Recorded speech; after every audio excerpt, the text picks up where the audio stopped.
أعوذ بالله من الشيطان الرجيم. بسم الله الرحمن الرحيم.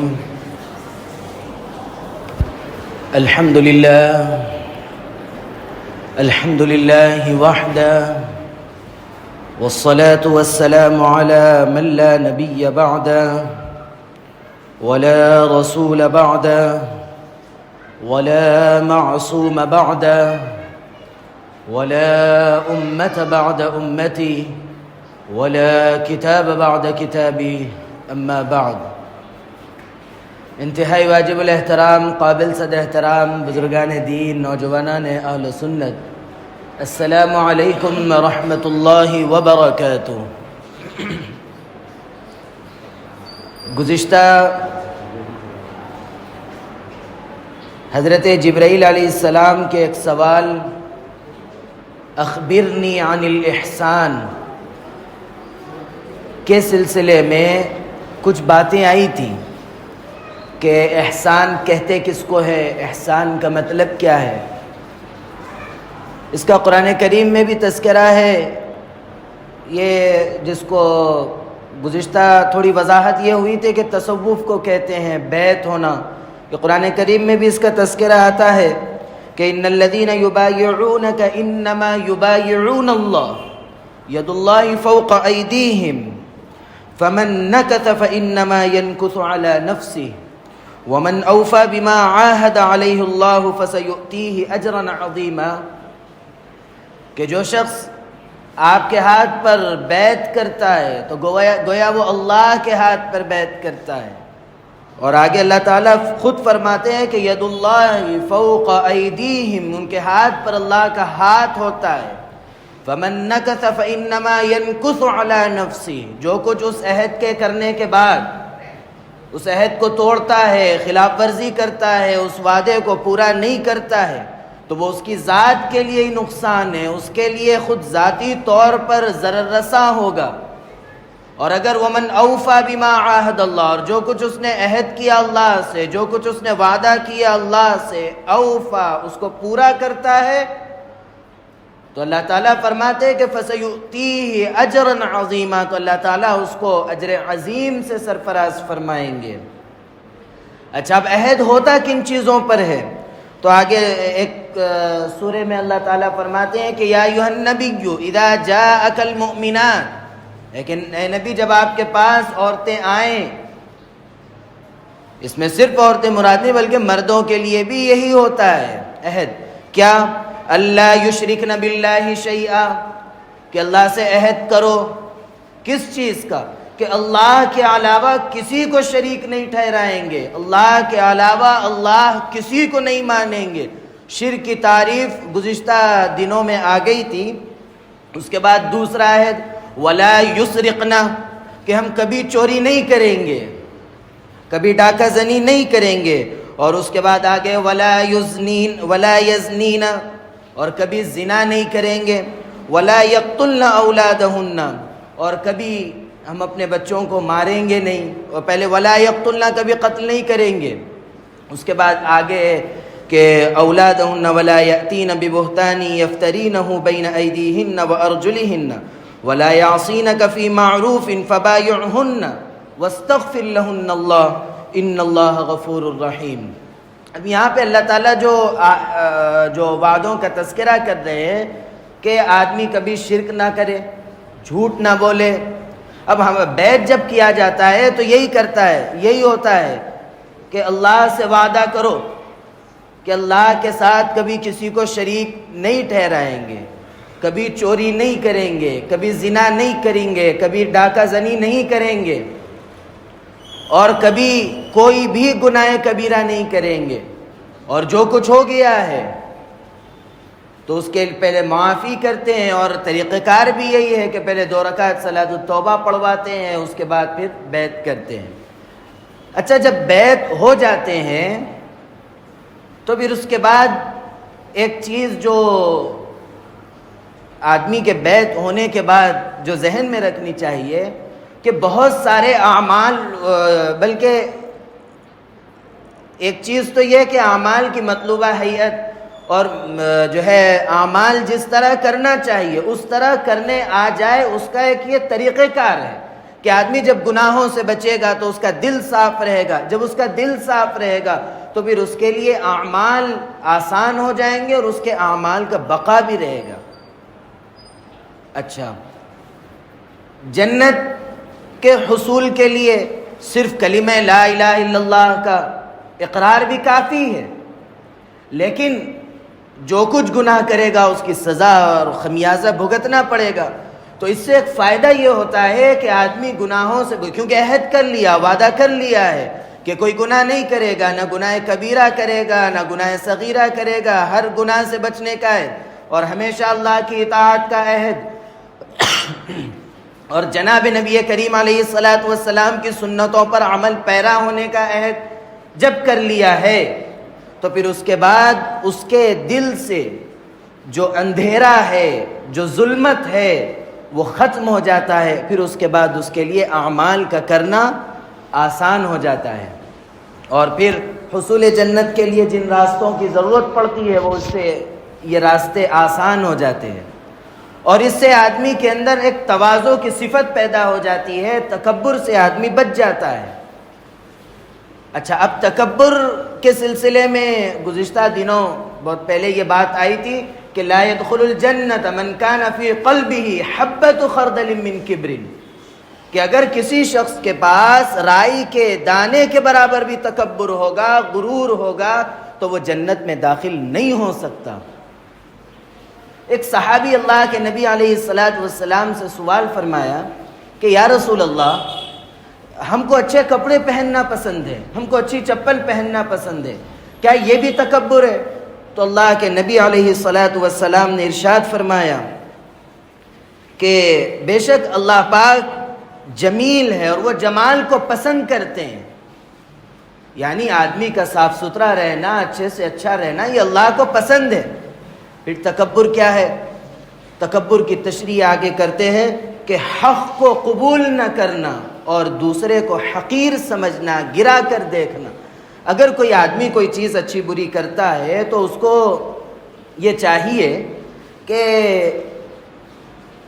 آدمی اگر اچھا کرتا ہے اس کے بارے میں اچھے کا تذکرہ کرتا ہے تو اللہ کا احسان ادا کرنا چاہیے کہ اللہ نے مجھ سے یہ ایک اچھا عمل کروایا۔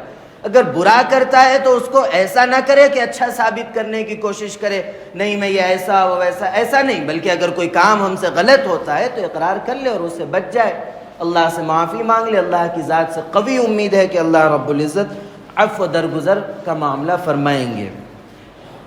اب آگے یہ احسان، یعنی اس تصوف کے اندر جو بنیادی اہمیت ہے وہ ہے ذکر اور فکر۔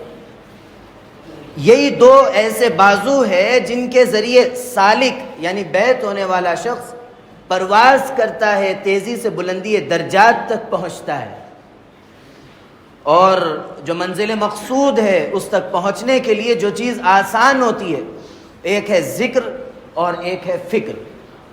سب سے پہلے ذکر کا تذکرہ کہ یہ صفت احسان کی تحصیل، یعنی جو تصوف سے حصول ہونے والے مقاصد ہے، اس کے اندر سب سے زیادہ مؤثر اگر کوئی چیز ہے تو وہ اللہ کا ذکر ہے۔ اس کی وجہ کیا ہے؟ اللہ کے ذکر کے بہتر ہونے اور مؤثر ہونے اور بہترین ذریعہ ہونے کی سب سے پہلی چیز تو نفوس اللہ کی طرف متوجہ ہوتے ہیں۔ آدمی جب اللہ کا ذکر کرتا ہے تو ظاہر سی بات ہے وہ اللہ کا نام لے رہا ہے، تو اس کا دل و دماغ اللہ کی طرف متوجہ رہے گا۔ دوسرا ذکر کا فائدہ یہ ہوتا ہے کہ ذکر سے گناہوں کا بوجھ ہلکا ہو جاتا ہے، کہ آدمی جو گناہ کرتا ہے وہ اس گناہ کا جو بوجھ اس کے دل پر، سینے پر ہوتا ہے، اس ذکر کی برکت سے وہ ہلکا ہو جاتا ہے، اور اس کے اندر یہ جذبات بھی ابھرتے ہیں کہ میں نے جو گناہ کیا اللہ سے معافی مانگ لینا چاہیے۔ یہ جذبات پیدا ہوتے ہیں اور وہ اللہ سے معافی مانگ بھی لیتے ہیں۔ اچھا، ذکر صرف یہ نہیں کہ ہم صبح شام لے کر بیٹھ جائے اور تسبیحات کرنے لگے، نہیں، بلکہ ذکر یہ بھی ہے، آپ پانی پیتے ہیں اللہ کا نام لے کر پیجئے، آپ جو ہے مسجد میں داخل ہوتے ہیں، مسجد سے نکلتے ہیں، گھر میں داخل ہوتے ہیں، گھر سے نکلتے ہیں، یہ جو مسنون دعائیں ہیں، کھانا کھانے سے پہلے، کھانے کے درمیان میں، کھانے کے آخر میں جو دعائیں ہیں، ان دعاؤں کا اہتمام بھی ذکر اللہ میں شامل ہے۔ یہ کرنا چاہیے، اس سے آدمی کے اندر شکر گزاری کے جذبات ابھرتے ہیں، اور اس کے ذریعے جب وہ دعاؤں کا اہتمام کرتا ہے تو پھر وہ اللہ کے حفظ و امان میں آتا ہے، اور اس کا اللہ پر یقین بھی بڑھ جاتا ہے کہ جب میں دعا کر لیا ہوں تو انشاءاللہ اللہ کی ذات سے امید ہے، اللہ میری حفاظت فرمائے گا۔ یہ جذبات بن جاتے ہیں۔ اب ایک چیز یہ ہے کہ جو ہمارے پاس تصوف کے اندر، خانقاہوں کے اندر اجتماعی ذکر ہوتے ہیں، اجتماعی ذکر سے فائدہ یہ ہوتا ہے کہ جب لوگ اللہ کا ذکر کرتے ہیں تو حدیث میں آتا ہے کہ تو فرشتے اس کو گھیر لیتے ہیں اور اللہ کی رحمت ان پر چھا جاتی ہے، تو یہ ایک فائدہ ہوتا ہے۔ اور دوسرا فائدہ یہ ہوتا ہے کہ جو دوسرے ذاکرین ہوتے ہیں، یعنی دوسرے جو ذکر کرنے والے رہتے ہیں، ان کے نفوس کا اثر دوسروں پر پڑتا ہے، یعنی اس میں سے بعض وہ ہوتے ہیں جو اللہ کا قرب حاصل کیے ہوئے ہوتے ہیں، تو ان کا اثر دوسروں پر پڑتا ہے، تو اس لیے ان کے لیے ذکر کے لیے ایک ارادہ بنتا ہے اور مزید دلچسپی آتی ہے۔ اس وجہ سے بھی اجتماعی ذکر کا فائدہ حاصل ہوتا ہے، اور ایک دوسرے کو دیکھ کر حوصلہ بھی بلند ہوتا ہے، اس لیے بھی اجتماعی ذکر میں کوئی ایسا خاص وہ نہیں، اس لیے کوئی برائی نہیں ہے اہتمام سے۔ اچھا، اب انفرادی ذکر اکیلا، اب یہ دیکھ لینا چاہیے، بلکہ اپنا جس سے بیعت ہوئے اپنے شیخ سے یہ پوچھ لینا کہ میرے لیے فائدہ کس میں ہے۔ اگر آپ اجتماعی ذکر میں اگر آپ کے لیے ریاکاری کے جذبات ابھرتے ہیں، آپ کے اندر دکھاوے کا مادہ پیدا ہوتا ہے، تو اب آپ کے لیے بہتر یہ ہے کہ آپ اکیلے میں ذکر کریں، اجتماعی میں نہ کریں۔ پھر اب آگے آخری بات یہ کہ ایک ذکر ہوتا ہے زور سے، جس کو کہتے ہیں ذکر بالجہر، ایک ہوتا ہے ذکر بالسر، یعنی آہستہ ذکر۔ دیگر سلسلوں کے اندر، چشتیہ کے اندر، غالباً قادریہ کے اندر بھی یہ چیز ہے کہ وہ بلند آواز سے ذکر کرتے ہیں، لیکن ایک مسئلہ یہ ذہن میں رکھنا چاہیے کہ ذکر بالجہر کرے، لیکن یہ بات ذہن میں رکھے کہ شیخ کہہ رہا ہے لا الہ الا اللہ، اس کے بعد پھر مرید کہہ رہا ہے لا الہ الا اللہ، یہ طریقہ درست نہیں ہے، بلکہ جب شیخ کہے لا الہ الا اللہ تو اسی وقت میں مرید ساتھ کہے لا الہ الا اللہ، یعنی پہلے شیخ پڑھے پھر مرید پڑھے، ایسا نہیں ہونا چاہیے، بلکہ دونوں کے اذکار ایک ساتھ ہونا چاہیے۔ یہی اہل سنت کا عقیدہ، بلکہ ان کا مسلک یہی ہے۔ اور پھر اب میرا ذاتی معاملہ کہ ہم سلسلے نقشبندیہ سے، تو ہمارے پاس زیادہ زور، زیادہ اہمیت ذکر بالسر کی ہے، قلبی ذکر کی، اور ہمارے پاس قرآن کی آیت کی دلیل بھی دیتے ہیں کہ وَاذْكُرْ رَبَّكَ فِي نَفْسِكَ تَضَرُّعًا وَخِيفَةً وَدُونَ الْجَهْرِ، کہ بغیر بلند آواز کے، بغیر چلائے کے، بغیر زور کے ذکر کرنا چاہیے۔ اچھا، ذکر بالجہر میں بھی آدمی اپنے نفس پر جتنا ذکر آسانی سے ہو سکتا ہے اتنا ہی کرے، ایسا نہ ہو کہ وہ چلا رہا ہے، چیخ رہا ہے، گلا پھاڑ رہا ہے، ایسا نہیں ہونا چاہیے، بلکہ ایک درمیانہ آواز۔ اب میں جس آواز میں بول رہا ہوں، میں چلا نہیں رہا ہوں، تو اس آواز میں اگر آپ ذکر کرتے ہیں تو کوئی ایسی بات نہیں ہے، لیکن اس میں چلا کر ایک انتشاری ماحول اور دوسروں کے لیے تکلیف کا ذریعہ نہیں بننا چاہیے، اس سے بچنا چاہیے۔ یہ آج 4 چیزوں کا تذکرہ آیا ہے: اجتماعی ذکر، انفرادی ذکر، اور ذکر بالجہر، اور ذکر بالسر۔ یہ 4 چیزیں ایسی ہے جو ہر آدمی کو جو تصوف سے، جو بیت السلوک سے اپنا تعلق بناتی ہے، اس کو یہ ذہن میں رکھنا چاہیے۔ اب اگلا جو ہے وہ فکر، جس کو ہمارے پاس تصوف کے اندر مراقبے کا نام دیتے ہیں۔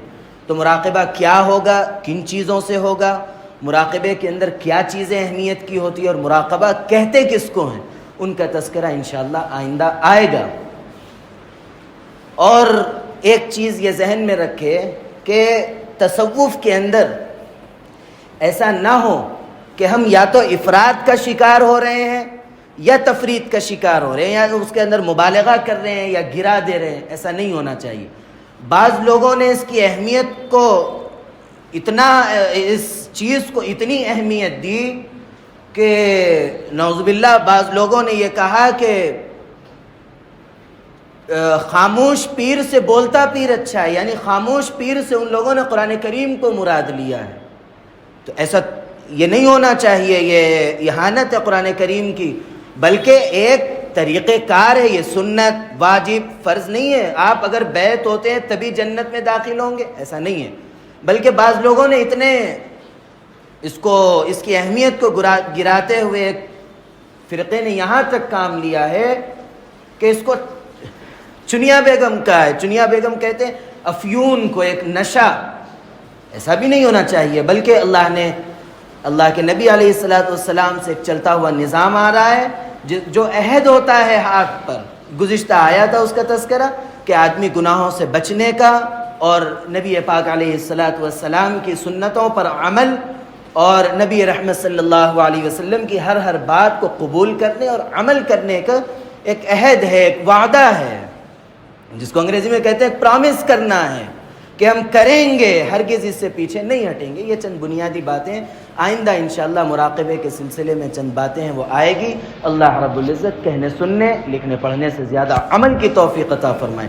عمل کی باتوں پر عمل کرنے، بچنے کی باتوں سے بچنے اور عقیدے کی باتوں پر عقیدہ رکھنے کی توفیق عطا فرمائے. آمین. وآخر دعوانا ان الحمد للہ رب العالمین.